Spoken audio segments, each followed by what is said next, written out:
నామమహత్యం. కేశవపురం అనే గ్రామంలో క్రూరుడు అనే గజదొంగ ఉండేవాడు. పేరుకు తగ్గట్టే చాలా దుర్మార్గుడు. దారి దోపిడీ హత్యలు చేసేవాడు. అడవి దారి గుండా పోవాలంటే అందరూ భయపడేవారు. ఒక రోజున ఆ దారిన ఒక రామభక్తుడైన సన్యాసి వెళుతున్నాడు.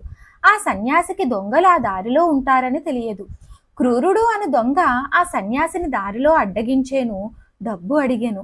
ఆ సన్యాసి, నాయనా, నా దగ్గర భౌతికమైన ధనం లేదు, బంగారము లేదు అని చెప్పాను. కానీ ఆ దొంగ నమ్మక కత్తి చూపించి, నువ్వు సన్యాసివి కదా, యాచించిన డబ్బు ఉంటుంది, ఆ డబ్బు ఇవ్వు అని అడిగాను. నాయనా, నా దగ్గర ఏమీ లేదు, కానీ అమూల్యమైన ఆనందకరమైన రామనామం ఉంది, అది తప్ప వేరే ఏమీ లేదు. ఆ నామం నాకు ఎందుకు, దాని గుండా నాకు ఉపయోగం లేదు అని సమాధానం చెప్పి ఇంకా ఏదైనా ఇమ్మని కోరాడు. లేకపోతే చంపుతాను అని బెదిరించాడు. అందుకు ఆ సన్యాసి నవ్వి, నన్ను చంపితే నీకు పాపం వస్తుంది, కానీ ఒక మంచి సహాయం చేస్తాను అని ఆ సన్యాసి చెప్పాను. అందుకు ఆ దొంగ, ఏమిటా సహాయం అని అడిగాడు. నువ్వు చేస్తున్న ఈ దొంగ పని ఆపివేసి నిరంతరం రామనామ పారాయణ చెయ్యాలి అని చెప్పాను. అందుకు ఆ దొంగ, కుదరదు అని చెప్పాడు. సరే, కానీ నేను చెప్పిన పని చేస్తావా అని సన్యాసి ఇలా చెప్పాడు.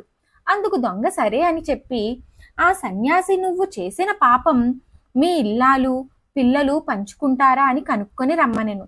ఆ దొంగ ఇంటికి వెళ్ళి ఆయన భార్యను అడిగెను. అందుకు ఆమె, నువ్వు చేసిన పాపం నువ్వే అనుభవించాలి అని చెప్పాను. ఇంతలో పిల్లలు వచ్చి వాళ్ళ అమ్మని అడిగాను. అందుకు ఆమె, మీ నాన్న చేసిన పాపం పంచుకుంటారా అని అడిగింది. లేదు అమ్మా, మేము పంచుకోము అని చెప్పారు పిల్లలు. పిల్లలు పాపం అంటే ఏంది అని అడిగారు. అందుకు ఆమె, దొంగతనం, హత్య చేసిన వారిని నరకంలో వేస్తారు, అక్కడ శిక్షలు వేస్తారు అని చెప్పింది. అందుకు పిల్లలు, అమ్మో, మేము చెయ్యము, పాపం పంచుకోము అని చెప్పారు.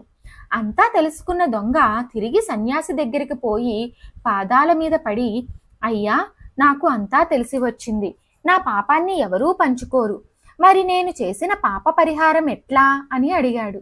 ఆ సన్యాసి, నువ్వు చేసిన పాపం పోతుంది, కానీ రామస్మరణ చెయ్యాలి అని చెప్పాను. ఆ దొంగ, స్వామి, కుటుంబం వదిలి రాకూడదు కదా, అది కూడా పాపమే కదా అని అన్నాడు. నువ్వు రామనామ పారాయణ చెయ్యాలి, అంతా రాముడు చూసుకుంటాడు అని చెప్పి వెళ్ళిపోయాడు. అప్పటి నుండి దొంగ రామనామ స్మరణ చేసెను. కొన్ని రోజుల తర్వాత ఆ ఊరి ప్రజలు ఆ దొంగను స్వామీజీ అని తలచి ఆయనకు ధాన్యం, కూరగాయలు, పప్పులు ఇవ్వడం ప్రారంభించారు.